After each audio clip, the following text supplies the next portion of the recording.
កបចឹងពេលខ្លះយើងចេញទៅក្រៅប្រទេសយើងថាអាហ្នឹងជាគេហៅថារបស់របស់គេជាមិនមែនជារបស់របស់យើងទេចឹងវាមានការភ័ន្តភាំងយល់ច្រឡំកន្លែងហ្នឹងចាតាមពិតវប្បធម៌របស់យើងចាអ្វីដែលជារបស់របស់យើងពិតប្រាកដយើងគួរតែសិក្សារៀនសូត្រឲ្យបានដឹងពីចំណុចទាំងអស់ហ្នឹងពេលខ្លះបើយើងអត់យកចិត្តទុកដាក់កន្លែងហ្នឹងចាពីមួយឆ្នាំទៅមួយឆ្នាំពេលវេលាចេះតែកន្លងផុតទៅអ្វីដែលជាបែបបទបុរាណរបស់យើងគឺត្រូវបាត់បង់តែម្ដងចាអញ្ចឹងគោលដៅសំខាន់របស់នាងខ្ញុំបង្កើតក្បាច់ហូលនីមួយមកចានាងខ្ញុំមានចេតនាចង់ឲ្យកូនខ្មែរចំនួនក្រោយគាត់ស្គាល់ពីក្បាច់ដើមរបស់ខ្មែរពិតប្រាកដត្បិតតែនាងខ្ញុំមានចំណេះដឹងតិចតួចមិនទាន់ដល់កម្រិតមួយដែលនាងខ្ញុំ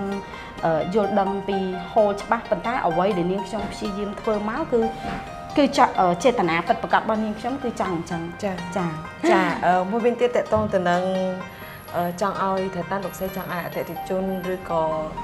អតិថិជនចាស់ហ្នឹងតែអតិថិជនថ្មីហ្នឹងគាត់នៅតែបន្តគ្រប់គ្រងស្នាដៃនេះទៀតទេហើយមួយវិញទៀតចង់ឲ្យបង្ហាញផងដែរប្រហែលជាប្រិយមិត្តទស្សនិកជនចង់ដឹងហើយតកតងទៅនឹងថាតើហាងព័ត៌មាននេះមានសេវាកម្មអីខ្លះនាងខ្ញុំសូមជម្រាបដល់អតិថិជនថាបើសិនជាអស់លោកស្រី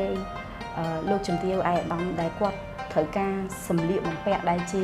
brand ប្រចាំហាងរបស់នាងខ្ញុំចាលោកស្រី